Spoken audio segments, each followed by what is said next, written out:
시청자 여러분 안녕하십니까. 지금부터 전옥현의 안보정론을 시작하겠습니다. 이번 시간에 첫 번째로는요, 정청래 의원 얘기를 좀 전해드리도록 하겠습니다. 왜냐하면 여러분들 잘 아시다시피 이번에 윤호중 의원이 민주당 원내대표가 됐어요. 그 직전 보직이 법사위원장이었습니다. 이 법사위원장 자리는 국회 17개 위원장 중에서 제일 중요한 자리로 이렇게 평가를 받고 있지 않습니까? 그렇기 때문에 윤호중 의원이 그만두게 되니까 정청래 의원이 되는 것이 아니냐. 특히 선수라든가 나이, 또 이 청래 의원이 상임위원장을 또 한 적이 한 번도 없어요. 이런 걸 고려해 볼 때 정청래 의원이 또 1순위가 될 수 있다. 이런 여론이 떠돌았어요. 그러다 보니까 정청래 의원도 페북에다가 내가 이 법사위원장을 못할 것도 없지만은 볼썽사납게 자리 욕심을 탐하지 않겠다.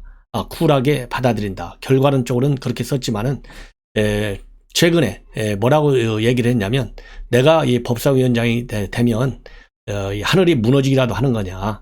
그리고 이 국민의힘이 많이 손해를 보냐, 아니면 언론 개혁을 할까 봐서 두렵냐, 이런 식으로 이 법사위원장 자리에 사실상 욕심을 내보였어요. 그러면서 정청래가 법사위원장을 맡으면 안 된다는 국회법이라도 있냐. 민주당에서 순리적으로 결정하면 될 일이지 언론과 국민의 힘에서 왈가왈부할 일이 아니다. 내정 간섭과 뭐가 다르냐. 그러면서 본인은 항상 선당 후사였기 때문에 당 결정을 존중하겠다.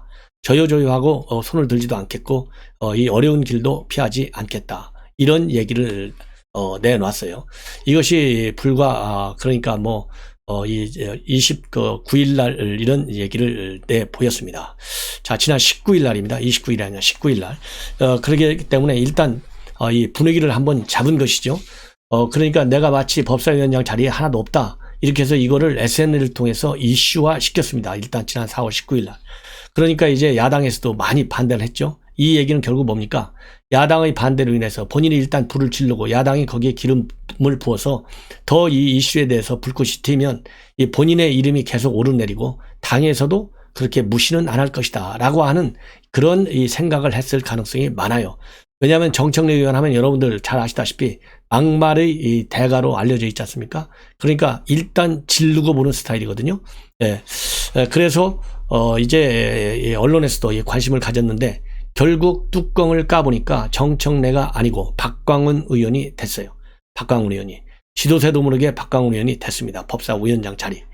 이러다 보니까 이제 정청래 의원은 얼마나 속으로는 속이 타겠습니까? 물론 지금 언론 보도되는 걸 보면 본인도 이렇게 1년짜리 법사위원장 바라지 않는다. 차라리 후반기 2년짜리 상임위원장을 하는 것이 낫지 않겠느냐. 이런 얘기를 하고는 있다고 합니다. 그런데 이것이 진짜 속내가 아닌 것으로 볼 만한 물적 증거가 나타났어요. 바로 어제 페북에다가 뭐라고 올렸냐. 법사위원장을 내가 못할 것도 아니지만 아까 말씀드린 대로 볼썽사납게 자리 욕심을 탐내지도 않겠다. 쿨하게 받아들인다. 그러면서요, 이제 더 중요한 메시지가 여기에 나와 있습니다. 뒤이어서 개국본 회원들이, 이 개국본이라고 하는 것은 여러분들 잘 아시잖아요. 이 조국 지키기 위한 이 모임이, 지지자들의 모임이 개국본이에요. 개국본 지지자들이 보내준 화분사진, 응원하는 초상, 또 시위 현장 캡처, 이런 것들을 페이스북에 연달아 올렸어요. 이 얘기는 결국 뭡니까? 자기가 지난 4월 중순에 일단 불을 질러서 이 법사위원장을 한번 노렸는데 이 안 된 데 대한 반발 차원, 속된 말로 뒤끝을 보여준 것이죠. 그래서 이거 봐라, 개국본 회원들이 이렇게 내가 안 되니까 이런 난리가 났잖아, 나를 격려해 주는 거. 이거 민주당이요 보입니까? 이렇게 반발한 것으로 제가 보기에는 보여요. 그렇지만은 일단 끝이 났지 않겠습니까? 끝났는데 과연 그러면 어떤 것이 정청래 의원이 법사위원장을 가는데 굉장한 장애가 됐느냐? 우선 여러분들 다 아시다시피 누가 그러면 법사위원장이 됐는가를 보면 알아요. 누가 됐느냐? 박광훈 의원이 됐어요. 박광훈 의원은 이 문재인 대통령이 직접 영입한 이 MBC 언론인 출신이잖아요.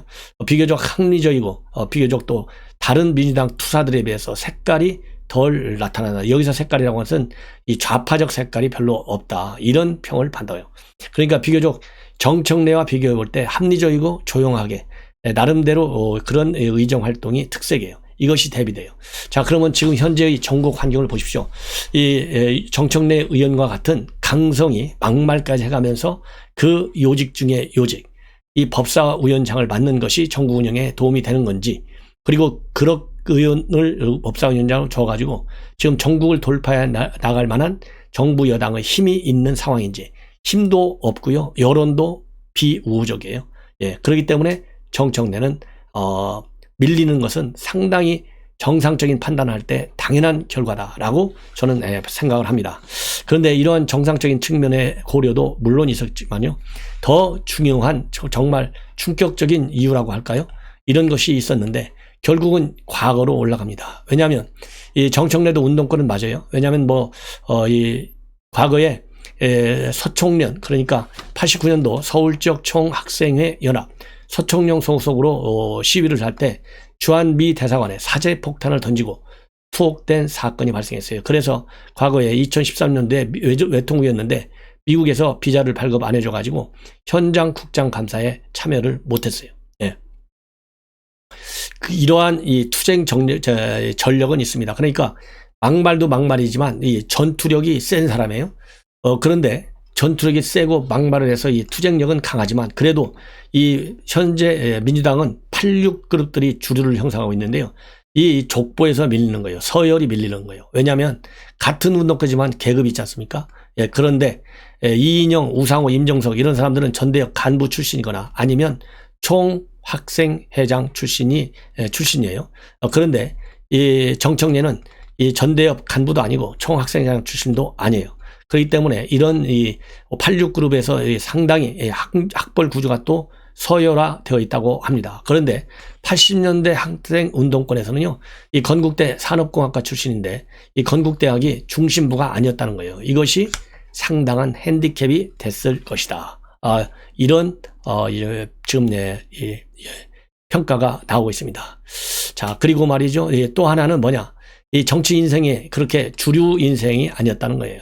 일종의 왕따였다는 겁니다. 그래서 이 정청래 의원은 17대, 19대, 21대 그러니까 건너뛰기 식으로 삼선 그룹에 조인을 하게 된 거예요. 그런 것처럼 이 정치권에서 이쪽 민주당, 이 진보 좌파 진영 내에서 준율을 걷지 않았다는 거죠. 비교적 좀 왕따 당하면서 이 정치 활동을 많이 해왔다. 예, 이런 얘기가 나오고 있고요. 그리고 지금 현재로서는 말이죠, 이 친문 강성 지지층의 핵심 스피커가 요즘 되고 있지만은 그래도 주변에서는 이 피에 대한 의심이 또 남아 있다고 합니다. 원래 같은 정동영과 통하는 사람들, 정통 출신인 이재명과 가깝다. 그래서 이재명파가 아니냐 이런 또 의혹도 받고 있다고 합니다. 그래서 당 안팎에 비토 세력이 있고 이러다 보니까 이 법사위원장에서 탈락을 하게 됐다. 예. 그러면서 이 정치 인생의 위기도 기회도 좌충 우돌 언행이 가져온 것이기 때문에 쉽게 이 바뀌지는 못한다. 이런 근성이, 이런 얘기가 지금 나오고 있고요. 그러다 보니까 정청래 의원 29일 날 페북에 뭐라고 썼냐면 즐겨 암송한다는 시 하나를 또 올렸어요. 이 도종환 의원이 지은 시인데요. 흔들리며 피는 꽃이라는 시를 올렸습니다. 이 시를 올렸다는 얘기가 이번 법사위원장 자리에서 말하자면 낙마했지 않습니까? 이 낙마한 충격을 이 도종환 시인의 시를 읊으면서 이겨내려는, 그렇기 때문에 굉장히 충격적인 이 상황이었다. 이것을 알 수 있어요. 자, 이 도종환 의원 이 문광부 장관 됐죠. 문재인 정부에서 흔들리며 피는 꽃인데요. 한번 읽어드릴게요. 그러면 이걸 여러분들께서 보시면 딱 두 개로 패러로 되어 있습니다. 이 정청래의 지금 마음을 알 것 같아요. 흔들리지 않고 피는 꽃이 어디 있으랴. 이 세상 그 어떤 아름다운 꽃들도 다 흔들리면서 피었나니 흔들리면서 줄기를 곧게 세웠나니 흔들리지 않고 가는 사람이 어디 있으랴. 젖지 않고 피는 꽃이 어디 있으랴. 이 세상 그 어떤 빛나는 꽃들도 다 젖으며 피어났니. 바람과 비에 젖으며 꽃잎 따똥삭에 피어났니. 젖지 않고 가는 삶이 어디 있으랴. 이 꽃이라고 하는 것은 그러니까 이 사람의 인생을 얘기하는 것 같고요. 여기서 이제 젖는다, 흔들린다, 이런 얘기는 바람과 비, 이런 것은 그만큼 굉장한 시련과 고통이 따르는 것이 인생이다. 이걸 이겨내야만 성공한다. 이런 얘기인 것 같아요. 그래서 이 시를 올렸다는 얘기는 결국은 이 정청래 의원 이를 악물고 내가 반드시 내년 후반기에는 상임위원장 자리, 법사위원장직을 차지해 내겠다. 이런 결심을 다지는 것으로 제가 보기에는 보입니다. 자, 이번에는요, 또 이성윤 관계 뉴스를 말씀을 드리겠습니다. 당분간 이성윤이가 검찰총장 후보 군에서는 아웃됐지만은 중요한 뉴스는 역시 만들어낼 가능성이 많아요. 지금 법사위에서 말이죠, 오늘 이성윤 지검장을 고발한다고 밝혔습니다. 물론 이성윤 지검장이 이미 여러 차례 고발이 되어 있어요. 그런데 이번에는 죄목이 다 달라요. 청탁금지법 위반으로 고발한다. 이렇게 나오고 있는데요. 이 청탁금지법은 제가 또 여러 차례 방송을 해드렸지만은 지난 3월 7일 날 황제 조사를 받으러 공수처에 갑니다. 그때 공수처 갈 때 공수처 앞까지 무슨 차를 타고 왔냐면 BMW 외제차를 타고 왔어요. 근데 이거 알고 보니까 중앙지검 수사 사건을 많이 변호하고 있는 전관 출신의 변호사예요. 즉 전직 검찰 출신의 변호사예요. 그렇기 때문에 이해충돌 문제가 그 당시에 이 변호사 그러니까 이 중앙지검 사건을 많이 수임하고 있는 변호사의 차량이다. 이것이 TV조선의 단독 보도를 통해서 확인됐을 때부터 이해충돌 의미가 이 부분이 있다. 청탁금지법 위반이다. 이런 해석이 법조계에서 나왔는데요. 이것을 바탕으로 해서 법사위는 오늘 대검에 수사를 의뢰한다. 이렇게 밝혔습니다. 자, 여러분들 뭐 이 정도 되면 이성윤이 지금 현재 중앙지검에 다시 앉히는 것과 관련해서도 이 중앙지검의 반란이 말할 수 없이 굉장히 크지 않습니까? 도대체 중앙지검장 자리는 피의자가 앉아서 하라는 자리냐? 이런 평가에서부터 많은 지금 중앙지검이 부글부글 끓고 있다는 말씀을 제가 이미 드린 바 있습니다. 그렇기 때문에 이렇게 다시 이 시민단체가 김영란법 위반 혐의로 고발한다. 이거 심상치 않은 것 같고요. 더군다나 이 이해충돌 김영란법 위반이라고 하는 것은 권익위원회에서도 이미 이런 입장을 국민의힘 윤한홍 의원실 문의에 보냈어요. 뭐라고 되어 있느냐? 국민권익위원회도요, 최근에 고위공직자가 차량을 무상으로 제공받는 것은 청탁금지법상 금품수수에 해당된다. 이런 결론을 내렸습니다. 그리고 청탁금지법 제2조 제3호에 따르면은 교통이라든가 숙박 등 편의 제공도 금품으로 규정하고 있어서 공직자가 차량을 무상으로 제공받는 행위는 자산적 또는 경제적 이익을 받는 것과 똑같아가지고 청탁금지법상의 수수에 해당된다. 이것이 권익위의 공식 입장이에요. 그렇기 때문에 이성윤이는 바로 이제는 뭐 대검 차장이 된다, 유임한다 이런 게 아니라요. 바로 검찰의 수사에 소환에 응해야 된다. 그래서 바로 사퇴시켜라. 비록 지금 현 정권은요, 매우 참 웃기는 것이요. 피의자임에도 불구하고 실세들은 하나도 사퇴를 안 해요. 자, 독직 폭행 혐의 정진웅 부장검사, 승진까지 했잖아요. 차장검사로. 그 다음에 청와대에 있는 이광철 민정비서관, 피의자로 되어 있는데도, 고발되어 있는데도 자리를 지키고 있어요. 이진석 국정상황실장 마찬가지입니다. 최강욱이도 작년 마지막까지, 즉 총선 출마 마지막 데드라인까지 비서관직을 유지하고 있다가 비례대표로 나왔어요. 이런 뻔뻔한 정권이기 때문에 우리가 이 법치주의를 망가뜨릴 만큼 엄한 잣대를 들이대서 심판을 해야 된다는 그런 결론에 다다르지 않을 수 없습니다. 이제는 지금 현재 야권의 대표적인 주자군에 올라와 있는 사람들 중에 한 사람이 윤석열과 안철수예요. 그리고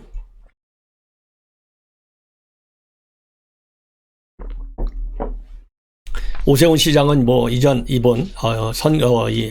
선거 당선을 계기로 해서 내년도에 서울시장에 대조전하게 돼 있고 차차기 대선을 노리고 있는 분입니다. 그러다 보니까 이거는 이제 조선일보에서 보도한 내용인데요. 이 야권의 대선 주자들 윤석열, 오세훈, 안철수 이 과연 과거사를 제대로 극복하는데 성공할 수 있을 것이냐, 이것이 복병이다, 이런 취지로 보도하고 있습니다. 그래서 우선 윤석열 총장의 경우에는 국정농단이라는 이 미명하에 이명박과 박근혜 전 대통령을 수사해서 영장에 보낸 거, 이것이 지금 현재 논란에 되고 있어요. 국민의힘 내부에서 김용판 의원을 비롯한 일각에서는 자, 보수진영에 대해서는 어떤 식으로든지 과거사에 대해 짚고 넘어가야 된다, 이런 의견이 있는가 하면 정진석 의원과 같은 또 의원들은 지금 그런 거 따질 때가 아니다, 이렇게 얘기를 하고 있어요. 그래서 문재인 정권 심판보다는 이런 과거사 문제는 약하다. 저도 그렇게 판단합니다. 왜냐하면 지금은 최고의 우리 야권 진영의 가치는 뭐냐? 문재인 정권의 실정, 그리고 문재인 그런 실정을 바탕으로 한 문재인 정권에 대한 심판이 훨씬 이런 야권 대선 주자들의 과거보다도 더 중요하다. 저는 그런 생각을 합니다. 그렇기 때문에 일단 이것은 필요한 최소한의 조치는 당사자들이 해야 되겠지만은 기본적으로 대세에 영향을 줘서는 되지 않는다라고 하는 것이 저의 판단입니다. 그 다음에 오세훈 시장도 마찬가지입니다. 지금 현재 재개발 재건축 문제, 이것이 굉장히 중요한 이 정책사항인데 요즘 좀 속도 조절하고 있어요. 왜냐하면 가격이 너무나 뛰어 올라가고 있기 때문에 이것이 또 문제가 될 소지가 많습니다. 예, 그리고 또 이 박원순 시정 10년을 만들게 된 것이 무상급식이기 때문에 이것도 좀 짚어야 되는 것이 아니냐, 이런 지금 보도가 나오고 있고요. 그 다음에 안철수 국민의당 대표의 경우에는 합당이 하나의 큰 과제로 지금 남아 있습니다. 물론 주호영 원내대표하고는 큰 틀에서 원칙 있는 합당에 합의를 했지만은 김기현 의원이 이 원내대표에 어제 당선이 되면서 합당이 조금 불투명해졌어요. 반대 여론이 국민의힘 일각에도 여전히 남아 있습니다. 그래서 김기현 원내대표는 이 합당 문제에 관해서는 원칙론을 강조하고 있고, 통합을 서두르는 것은 어리석은 스케줄이다. 그리고 통합을 위한 통합을 하면 설익은 밥으로 자칫 배탈이 날 수 있다. 예, 이렇게 밝힌 바 있고요. 그리고 이 안철수 대표도 합당은 내년 3월 전이면 되는 거 아니냐. 합당 속도보다는 통합 시너지를 높이는 데 집중해야 된다. 이런 의향을 표명하고 있습니다. 이런 것들이 넘어야 할 산이다. 이렇게 조선일보가 보고 있습니다. 자, 다음에는요, 이 동아일보 보도 내용입니다. 동아일보 보도를 보면 여러분들 이 고정 칼럼을 쓰는 이종훈 박사가 있어요. 정치경영 컨설팅 대표인데 논평을 많이 하고 그런 분이죠. 상당히 활발하게 움직이는 분인데 이종훈 정책 박사가 쓴 칼럼입니다. 이재명 지사의 앞으로의 선택할 이런 길과 관련해서 분석하고 있는데요. 이 결론은 이 이재명 지금 현재 지사가 친문 세력을 대상으로 해서 온건파와 강성파를 갈라치기를 하고 있는데 이 갈라치기가 부분적으로 지금 먹혀 들어가고 있다. 왜냐하면 최근에 이재명 지사한테 탈당하라고 그랬다. 탈당하라. 이런 강하게 이런 비판을 한 당원 한 사람이 제명됐다고 그럽니다. 그래서 이런 강성파가 제명됐다는 얘기는 지금 이재명 지사의 갈라치기가 그만큼 성공을 하고 있다. 이렇게 지금 이종훈 박사는 보고 있어요. 그러면 이것이 계속 이 갈라치기가 성공할 것이냐? 그거는 여러 가지 변수가 있다 이겁니다. 지금 현재로서 이재명 지사의 갈라치기 전략은 이슈를 중심으로서 지금 이루어지고 있는데요. 그래서 친문 강경파에는 따를래 말래 이런 식의 선택을 강요하는 것이라는 겁니다. 그래서 대표적인 것 중에 하나가 최근에 실거주용 1주택 또는 2주택에 대해서는 생필품에 준하는 보호를 해야 된다.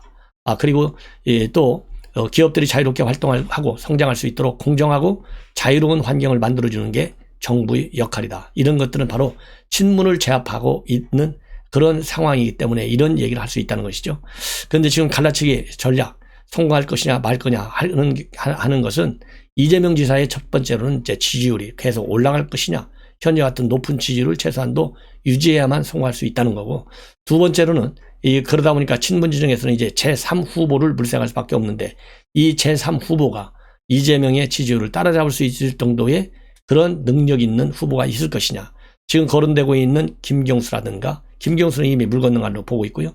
임종석, 그 다음에 김두관, 그 다음에 임종석, 김두관, 또 유시민, 이런 사람들이 거론이 되고 있는데 당헌 당규에 의하면 9월 중에는 경선을 해야 되는데 이 사람들이 이재명 지사를 따라잡을 만큼 시간이 있을 것이며, 그리고 뛴다 하더라도 과연 지지율이 올라갈 것이냐, 여기에 조금 회의적입니다.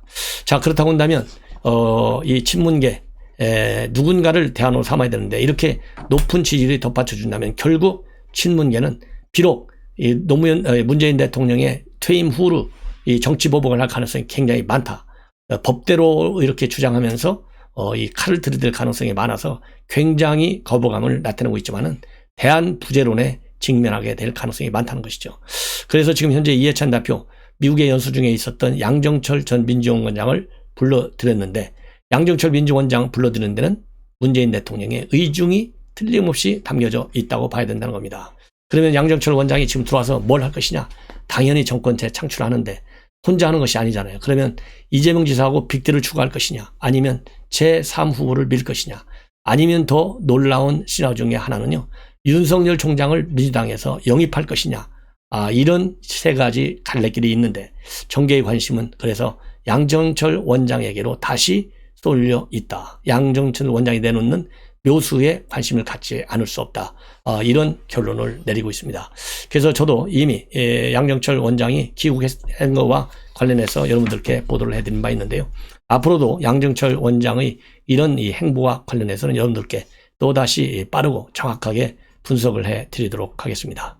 시청자 여러분, 이것으로 제 방송을 마치겠습니다.